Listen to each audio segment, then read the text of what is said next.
It feels like everything we've talked about, I have new lenses on now, looking at it. Okay. From this conflict that I came in Yes. feeling.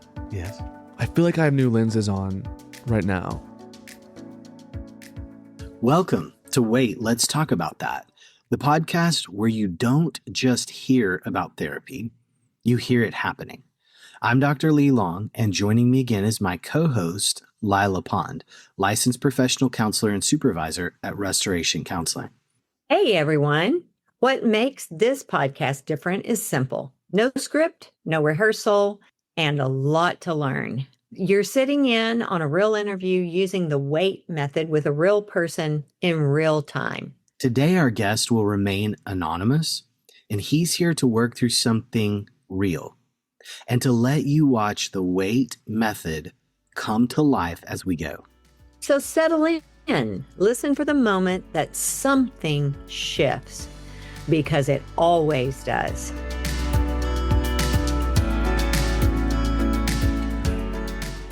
So before we begin, a quick disclaimer. This conversation is for educational and entertainment purposes only.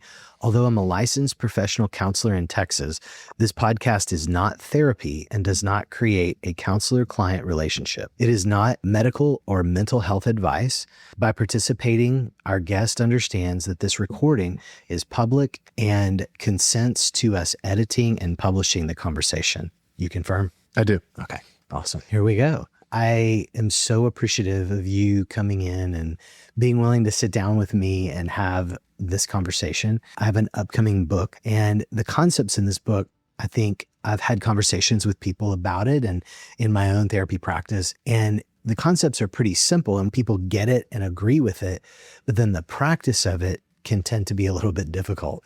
So I thought it would be a good idea to have examples of setting forth interpersonal conflicts or things that you're sorting through, and to see if we can illustrate for people like, hey, this is what we're talking about. So thanks so much for being willing. I love that. Yeah. I'm excited about it.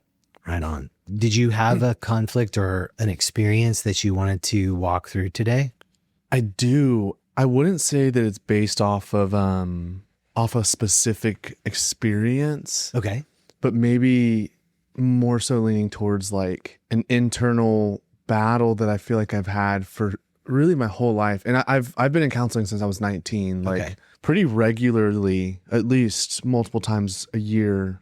So that'd be 11 years. And there's this thing for me that I feel sometimes no control over. Okay. Where I would say like the foundation of it is this deep, deep desire for attention and approval and some sort of feeling that comes out in ways because of my relationship growing up with like my dad, like approval from mentor figure that's a older man. Yeah. Or it can also come out in ways with women and females in relationships, if it's a fling or if it's a long-term thing. And it sometimes feels like for me, and I'd say really mainly towards the female side, it sometimes feels for me that like I'll kind of do anything and everything and whatever to get this attention. Yeah. And this quick hit, almost quick fix. What does it give to you, that attention, that quick fix? What is it? It's a feeling. I think that the I don't know if I'd say evil, but like the one side of it comes as like, oh, just flirtation and having fun, and then the other side can come out in maybe a more sexualized way. Okay. And I think I'd wrap all that up in saying, what does it give me? I would probably say for myself, like, just some kind of shot of I don't know if it's adrenaline or dopamine or whatever. What's the emotion? I would say the main emotion is probably feeling wanted and feeling, I wouldn't say accepted. I would probably lean towards saying it makes me feel wanted. Right. In the flirtation. And then if it comes out with like approval from like a father figure or mentor figure or boss. Yeah. Or even peer, someone saying, hey man, you're like you're good at your job or you did this really well. Like, that feels really good. And I think it should, like I think Absolutely. that should, but Yeah. I think sometimes things come out like that's the pure way, and maybe that mentor figure. Yes. And I'm trying to figure out, maybe this is the conflict. I'm trying to figure out what's the pure way of receiving attention. Mm-hmm. Like I'm single. I was engaged, and then that was called off. So as a single male now, I'm trying to figure out what's the pure way for that attention in the relationship side of things. Yeah. I think that's a really, really good question. Mm. My first question to you, if I may, would be, do you agree that you're good at your job? I would say yes, but the funny thing is whenever like someone will say that, no matter who it is, I will brush it off. The classic not be able to take a compliment, Right. and I'll brush it off. But then internally, if I'm looking at like numbers, internally I'm like, there's a little bit of pride in it. Yeah. But whenever if someone were to say something regarding that, I would brush it off. But I genuinely do. I feel like I am good at my job. Yeah. Okay. When you brush it off, what are you brushing off? Attention, which is odd. Why? Why is it odd in your mind? Because I feel like I'm like an attention whore, honestly. Okay. and that's why it's odd, is I at times will do things for attention or to be seen, Yeah. And I catch myself throughout the day doing that. If it's a post on social media about a deal I just got under contract, or if it's like wanting people to know that like I drive a nice car, like there's really weird ways that it comes out that I like want people to notice and affirm me. I don't know. Because if they affirm you, what do you feel? If they notice, what do you feel? Like they'll think I'm something. Okay. But what about you thinking that? Where are you in that? I don't know. I don't know what I guess that's a good question. I don't really even know if I have thoughts about myself. I think I just spend my whole life like thinking about what other people think about me. Yes. Which is a paradox, but yeah, I don't really know. That I think is at the core of being an attention whore, to use your phrase, which I like, is that idea that I am seeking something external to feed something internal that I'm still trying to determine what I believe or not. Is that fair? That's really fair. Yeah, that's really fair. And the interesting thing is I don't even feel like you asked the question of what do I believe about myself and what do I think? And I like really haven't ever even thought about that. Yeah. Okay. I haven't ever really sat down and been like, and I think if you're going through, for me, like being a believer and going through the scriptural route, like these things that God says I am. Okay. I've always said like, you can read that as much as you want about what God says that you are. But like, if you don't believe that, then it kind of misses the mark. Yeah. Misses the mark and misses the point. And I guess wrapping all that to say like, I don't even know what I'm getting attention for, because I don't even really know what like, maybe it's fair to say I don't even know who I am in some regards. I think in these instances, I don't want to globalize it, because if we do, then when you think that, like, gosh, I don't even know who I am, what feeling all of a sudden comes over you? Like my heart's beating a little faster because I feel lost a little bit. Right. Exactly. And it's like, I don't want you to feel lost. Yeah. Because I think sometimes we globally look for who we are when perhaps a more, not approachable, what's the word I'm looking for? Attainable. Realistic. Or realistic would be, who am I right now? Where am I? Who am I? But where am I? Where am I in this? Like, that's the whole premise of what my book is about, is this idea that, do we know where we are? Where am I in this? If you see that, like where am I in this? The acronym is WAIT. Wait, where am I? Where am I in this? Because what you're saying is, and I asked you, are you good at your job? Yeah. Like, I look at the stats that are outside of me. Sure. So I think I'm good. Right? Because it's all defined Yeah. external. No, it's funny you caught that, because And so it's this space of it being, wait, where am I? Because when you say I kind of push away or shove off compliments, it's like, Yeah, I feel you. Because if somebody's telling me something that I don't know if I agree with or not, then I'm like, whoa, hold on. Thank you. Yeah. Do I agree? Don't know. Feels It's good. like, is this even true? Exactly. Yeah. Because my hope would be that at the end of the day, we experience something and somebody says, oh my gosh, you're so good at this. You're like, yeah, I believe that. Like, thanks. Like, we're in agreement rather than I'm in a place of saying, wait, do you think so? Yeah, or like setting it up subtly for someone to say something or think about me in a certain way. Right. For sure. Right. This is interesting. It's funny. It's like I'm kind of having revelations right now. I've been doing counseling for 11 years, but like it almost feels like a blank wall. The attentions and affirmation, if it's from friends or if it's from a woman, like it just hits the blank wall and falls off. Yes. Because I don't even know what the wall is. Right. You know, it can't catch anything because That's right. there's not a foundation for me of like, I don't know. I don't know if I'd say confidence because I feel like I'm a confident person, but Sure. maybe maybe self-worth or self-esteem. I don't know. I would press here if I could Please. and say it's really more of, I believe it's more about self-understanding. Self-understanding. Because like when you use the phrase. blank wall analogy, to me, it's like somebody throws their coat up against the wall, like they throw something to you and there's no hook for it to stick on. And that hook would be, yes, I agree. Wow. You know, if somebody says, Great imagery. if somebody says to me, you know, gosh, you're a really good dad, I would say, I agree with you. Thank you. Thank you for seeing that part of me. I know that I love my kids. I know that I do my very best for them. So thank you. I can agree to that. Now, if somebody says, wow, you are a phenomenal musician, I'd be like, wait, what? Yeah. Where'd that come from? Okay. Don't know. Yeah. Yeah. You know, have I played around with music in my life? Absolutely. Do I believe that I'm a musician? No. You know? Yeah.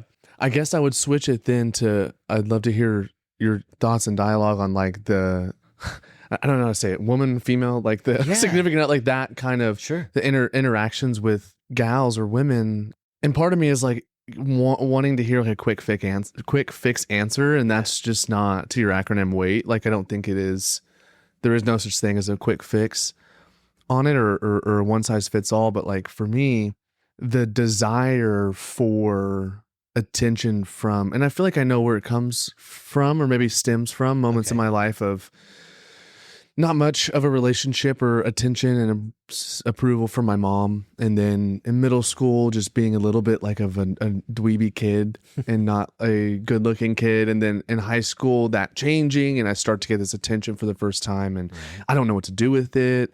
And then it feels like since then, I don't know what to do with it, you know? That makes sense. And so I guess just in that world, to go back to the phrase of like attention whore, Yeah. I hate that, you know? And I think in my past, because of that part of me, like I've hurt people and I hate that a lot. And there's a lot of guilt and shame, honestly, in that. And I don't know how to reconcile that of like, where does that come from? How does that get fixed to where I've got friends who like dating or not, like there's no problem in that world, if that makes sense. In the sense, in the line of like, there's no temptation to go flirt around or be promiscuous or this or that, you know? Right. Sure. And I see that and envy that. Yeah. I see that and I envy that. Envy that because?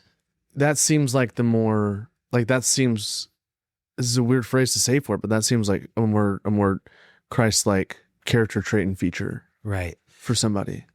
Like I'm thinking of a couple specific friends who I have who I'm like, oh man, you would, for your wife, or just even whenever I knew him as a single person, like there was no foolery, I guess, or like there was no seeking out this attention in X, Y, and Z ways. Okay.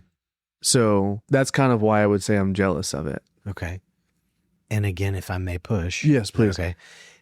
That's still all externalized, is I see them And I guess jealousy isn't externalized, but if we could bring it back to you, is it because I want to be that? Is it because I want the feeling of that? Dang, man, you're good. It just making me think in ways, like even calling out that like my first natural reaction to both of these kind of combos we've just had have been external, Yes. and that's just kind of where my mind goes. Sure. But which ties back to, again, the attention side of like externally, what do people think about me and all that. But I am, Well, go ahead. well, I was going to say, why do I envy that? I would say because yes, I want those character traits, because I think for me, I don't know, at the end of the day, I'm like, I've lived in it too long. And it's in the sense of like, just if it's being flirtatious or the promiscuous side or this or that, like it's led me nowhere. And it's led me to like hurting people, and it's led to broken relationships. Which leaves you with feeling Which what? leaves me with one, I mean, just like maybe an overarching thing is just not a good guy. According And I to think to myself, okay. and you know what, as you just even said that, I feel like I don't even think I'm a good guy. Like, yeah, at the core, I don't even know if I think that. Okay. Hmm. I don't want this to feel like it's a stripping down of anything other than, how do I articulate this? That it's a stripping away of all those false senses of who I am and how I determine who I am when I really don't even know what I'm after. You know what I mean? Like if you wanted to go out and be like, if you wanted to go become like an Olympic swimmer and all you did was swing a bat all day long, Good luck. Yeah, I don't know how you're going to do. You know what I mean? Yeah. As opposed to being somebody who says like, wait, I know that I'm gifted as a singer. And so now I'm going to start singing and doing vocal training. But I really thought I wanted to be an Olympic swimmer while swinging a bat. Hopefully that analogy makes sense. It does. I'm going in the wrong direction for who I am. I believe we come into this world with a certain bent, and that bent is a gift. And all too often that gift gets overlooked because I don't think we've had a whole lot of understanding in the older generations that we don't come out a blank slate, and that our parents are just going to write on us what they think we should do. I can't tell you how many dads I see who look at their sons and say, you're going to be a lefty, and I'm going to make you a first baseman, and you're going to be a left-handed pitcher, and every coach in your high school years are going to want you on their baseball team. Or I'm going to grow you up, and you're going to be the biggest, meanest left tackle because that's what I want it to be. Just projection. Exactly.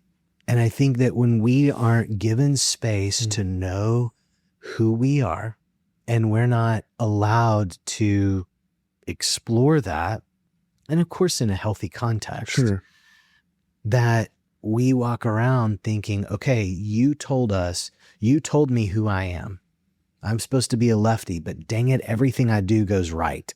Like I write right-handed, I swing right-handed, I kick right-handed, but I'm supposed to be, okay, well, I'm going to push, and you're telling me, am I good? Am I okay? And so, yes, we may have attachment to our family, to our parents, but that attachment is missing the attachment to self. We don't understand who we are. And so earlier your question about, so how does this play out romantically or with partners or with ladies? I have to have a me to bring to we. And if I don't have a me, then I'm really just coming to you to tell me I'm good. I'm good, right? Yeah. Dang. The analogies you just used of maybe parents projecting on kids, as you were talking, I felt like I had this revelation that was like, with how distant my parents were, I don't even think they told me who I was or who I should be. Wow. And I think that I just started to find that in whatever I could. Makes sense. And I think whenever I gave my life to Jesus in 10th grade, that was my identity. Like I quit basketball, I quit football, I quit all the sports to be the church guy and go volunteer every single day, do the internships. And it just wrapped my identity. Mm-hmm. And then just being on staff at a church later on, like that ended up blowing up because as you were just saying, I have to know me. Yeah. I got into the whole Jesus and church thing and I didn't even know I honestly did it because everyone around me did it. Yeah. And I followed it because everybody around me was saying I was good at it and I should do it. Yeah. The church youth pastor thing. Yeah. And so I don't think I ever really had anybody, I don't even know if I have had friends and people tell me who encourage me of who I am, but yeah. I don't think I've ever thought about it myself. And so on the relationship and if it's romance or the promiscuous, whatever side of gals and girls and ladies, like, yeah, I'm just searching for something because I don't even know. I think you asked something that made me think, like, I just don't even think I'm a good guy. And I think that's the core of like why maybe I continue just to, like a dog and someone's To throwing flit around. toys. Like I'm just like, oh, Yeah. someone threw it there. Oh, over there. Like just very emotionally driven and attention driven. Yeah. It doesn't seem like there's a foundation for me, a strong one. That makes sense.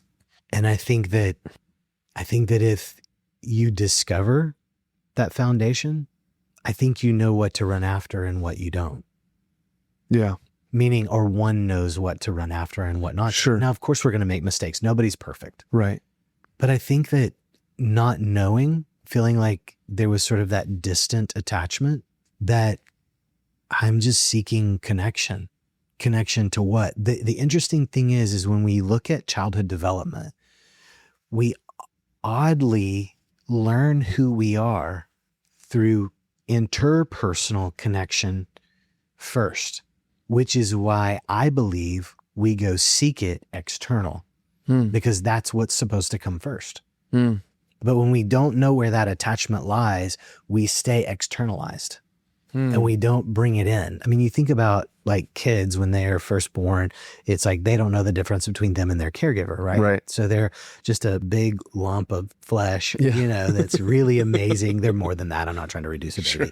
But there's that place where they're just like, they don't do much, and you hold them and you coo with them and you love on them and you talk to them, and you'll see them, like when you talk to a baby, they're kind of making your faces right back at you. Right. That's part of attachment. Huh. Okay. They're learning that externally. And then they get to the toddler years, and those are infamous. That's where they're learning to be their own independent self. No, I'll do it. Mine, me. They push everybody away because they're learning to individuate. And then it comes back to the interpersonal piece where it's like they have a best friend. They have people in their lives. They learn to interact. And then we hit sometime in it's probably in high school. It's about 15 on. It's like, I have me and I have you and you and you. And now I can make space for a group. And then it's now I can hold me and who I am, and I can hold you and who you are. And we can have disagreements, but we can still be connected. And it's like we do connection through interpersonal intra or self understanding, others, us, and we balance it. And so what you're saying is that you're looking for that balance still external. Yeah. Because you don't believe that the internal, that the self understanding, or what's called intrapersonal awareness, that self-awareness, you're not yet buying it. And so in those moments when someone asks you, when I ask you, do you think you're good at your job? And I wonder if you could sit and ask yourself, wait, where am I in this? Well, the emotions are, I'm uncomfortable. Yeah. I'm just reading what you're saying to me is I'm uncomfortable. Sure. I don't know. And not knowing doesn't feel, what would you put to that? Good. Okay. Oh, sorry. Not knowing. Yeah.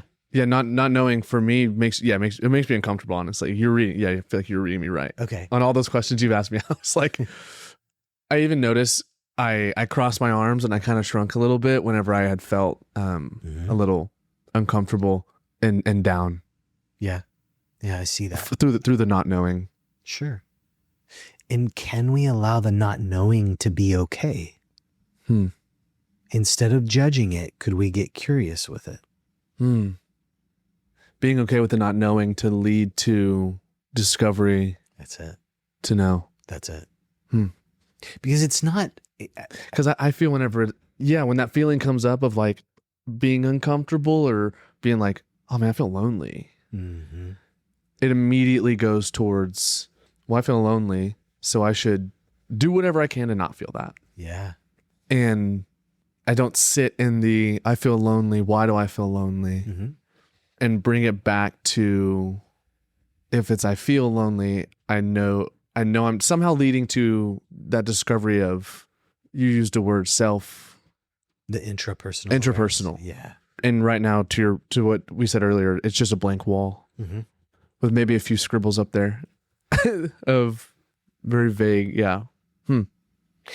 Keeping with your scribbles, I think that those scribbles are probably, they've gone unnoticed, and they're vague, perhaps because they are not explored. And the light being shown on the blank wall might actually be the theme that helps us understand those vague scribbles.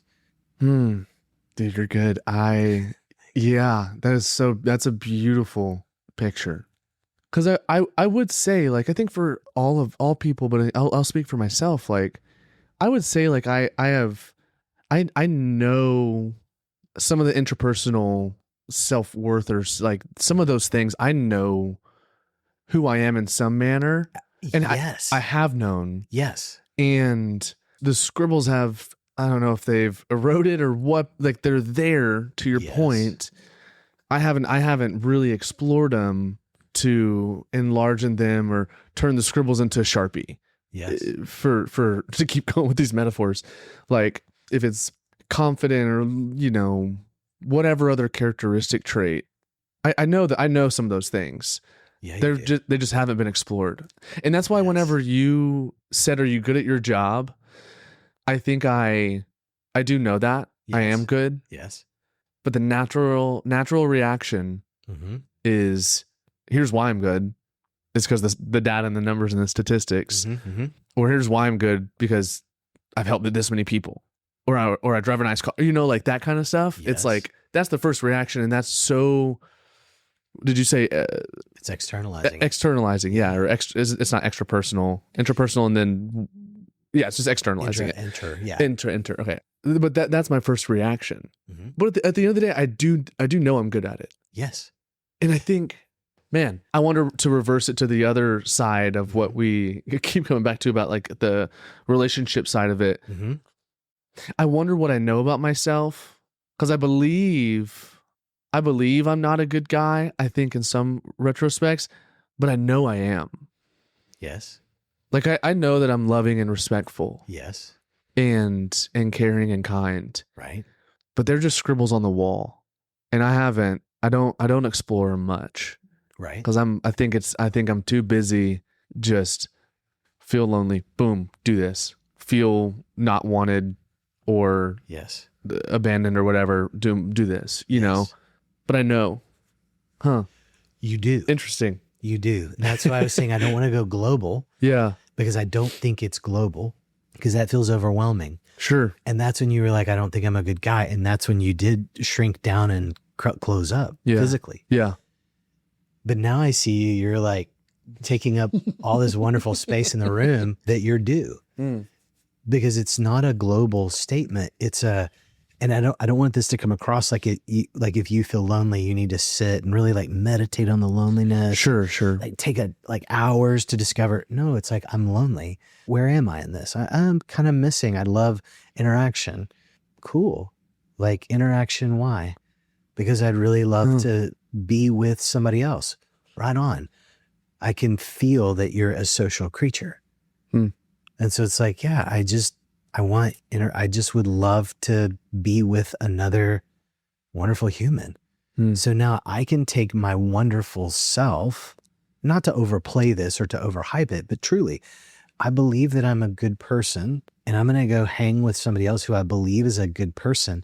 And it's like, we're going to be really great together. And I'm not taking anything from you, because I'm not asking something from you that I don't already have. Mm. Yeah. And I'm not like, I feel like in relationships past, I've asked people to parent me essentially because I don't know if I'd say I'm reckless, but I just am so swayed by these feelings that Yes. come up if it's lonely or not wanted or whatever. And yeah, the other person's had to feel stress from having to parent me in some ways. Perhaps, but their stress is for them to figure out, right? Right. And I don't need to read your mind or to determine if this is too much for you. I'm going to ask you for what I need. And if you can give that to me, great. If you can't, then I'm going to figure out what to do. Yeah. But the thing that I want to throw out to you, if I may, is that your emotions are a dashboard. Okay. I don't want you to duct tape your dashboard, because I would kind of say that there's been a little duct tape on your dashboard in that, bing, there's a light. Oh, there's a bing. Okay, go, let's go. What do I need? Okay. Oh, low tires. Great. I'm going to go air up all of my tires. And it's like, no, I'm over airing my tires. When it's like, bing, I have a low tire. It's like, great. Let's go look at the tires. Which one's low? Gosh dang, dude. Yeah. It's my left rear tire. Okay. How low is it? Do I need to check it for, and I'm not saying like, I don't want this to be something where we stop down and we over analyze things. But it's more so, it's an awareness of things. I like that word a lot. Also, sidebar, I did wake up today and my left rear tire was flat. No way. Was low tire. Wow. I like the word awareness Yeah. of just or noticing it That's it. or considering it. That's it. Those words have just been kind of going through my head. One, I think in my relationship with Jesus, like I just want to consider him and I want to be aware of him in my day-to-day actions. If it's this setting right here or the barista I talk to, like that, but within myself, when the light comes on, I just take it into consideration, be aware of it. And dude, you're a metaphor king. The thought of or what you said about like, oh, now I'm over airing all my tires because the light came on. Right. And I would even, maybe something God's been speaking to me recently is the scripture where Paul talks about you go from drinking milk to eating meat, and there's this like maturity. Whenever you're 16 and you get the low air tire, yeah, that's what you do just because you don't know what you don't know. Right. But in my head, relating it to that scripture is a very immature way that I've been living. Okay. I would say it feels like that. Perhaps, as long as immature is not a judgment. It's an observation. Yes. Yeah. It's an observation that it feels like, oh man, to relate it to the scripture, that feels like I feels like I've been like kind of just drinking milk in some areas of my life, and the maturity is coming. And I think even just this podcast and being here with you right now, it's such a God thing for me of just everything. I'll probably listen to this podcast 500 times, but like, it feels like everything we've talked about, I have new lenses on now, looking at it. Okay. From this conflict that I came in Yes. feeling of being an attention whore. Yes. I feel like I have new lenses on right now. And like that dashboard metaphor, I love the thought of just being aware of it. I don't feel like I've done that. Here's the problem. I don't think most of us do. I think we judge it and think it's bad that our tire's low. And it's like, sometimes tires are low. Mm-hmm. Oh, I was an attention whore there. Okay. Observe it. What was I doing? Do I need to apologize? Do I need to go make something right? But instead, what we do is we move through things so fast because we just want the feeling to go away. And I don't know where I am, but I know I hurt you. I can tell now you're leaning back and now it's this and now, okay, I've got to make it stop, make it go away. And it's like, wait, because keeping with the tire metaphor, I may air up all my tires the exact same amount. And guess what? My tire's still low. Yeah. I didn't air it up the way I need to. Now I've got 3 that are overfilled and 1 that's still underfilled. It's like, wait, I need to slow down. I need to look at where I am in this. And I need to ask myself, what is it that's going on? I just need to bring awareness to me, because once I bring awareness to me, then I know what I need. Then can I go get it? And if you can't give it to me, okay, does that make me bad that you won't? No, that's about you. You can't give it to me right now. Okay, then could I get it over here? Oh, you can give it to me and I trust you as a source. Great. Thank you. It's like going around it and like you're hungry at 10 o'clock at night. Yeah. And you're like, oh man, everything's closed, but I really wanted, this. Like, I really wanted a burger. I didn't want pizza. Mm-hmm. And you're like, well, all right. Do I have a gluten allergy? No, I do. So pizza at any time is a big fat no-go. Okay, so let's stick with that. It's like, okay, well, the pizza doesn't work. So does the pizza place have wings? And are they gluten-free? And I know that I'm hungry. I know that I have certain things that I have to be aware of. When I was younger, I would have just said, screw it. I'll take the pizza and I'll take the repercussions that come with it. Later. Yeah, that's later. Yeah. Sweet. Pizza. Dang. Yeah. I don't have a gluten allergy, but that metaphor just resonates in ways with me where like, oh yeah, I'll eat this. And then later I'll wake up feeling miserable, or I'll wake up feeling this and that. But that's later, and I can get past that even whenever it comes. That'll fade too, even though that the repercussions and the consequences are not good and should have been avoided. Right. But I just was so in the moment wanting pizza. Exactly. Dang, man. Yeah. I think the critical nature, and I don't want to critical, I think the important nature of what we're talking about is that when we bring awareness to us, we are less likely to be deceived, tricked, misunderstood by ourselves, because we get in a hurry. We're trying to do everything we want to, like we're trying to make it stop. But if we stop and say, wait, what am I trying to make stop? Wow, a really legit feeling. I don't want to feel lonely. Yeah. That's legit. Yeah. Okay, well, what do I do with that? Do I go get attention or do I go connect? Connecting has a lasting consequence as opposed to I want to say critical impact, but a short-term gain that then later turns into. Right. And then I don't think I'm a good guy. And it's like, yeah, you are. You just turned left when you should have turned right. Wow. You just turned left when you should have turned right. Man, I'm even feeling myself getting a little emotional at that of like, I think grace for myself that can lead, and grace from God, but like grace that can lead to change. Yes. And that I miss the exit, I can turn around and go, I get another shot at getting to the exit, or yes, I struck out, I get another at bat. Right. And when we can take our full self, if we created an issue back behind us, we can take our full self back there to even make it right there. If we hurt somebody in our missed exit and we accidentally cut somebody off that we just weren't aware of, and they spun out and are, on the side of the road, and we recognize that, we can go back wholeheartedly and apologize and do what we can to make it right from our side, as opposed to them needing to be okay for my sake. Because now I'm still being self-centered. Yeah. And I'm asking you for something after I just took something from you. It's like, wow. Can I back up from that and say, I'm sorry. Yeah. I hurt you. I own that. And I'm sorry.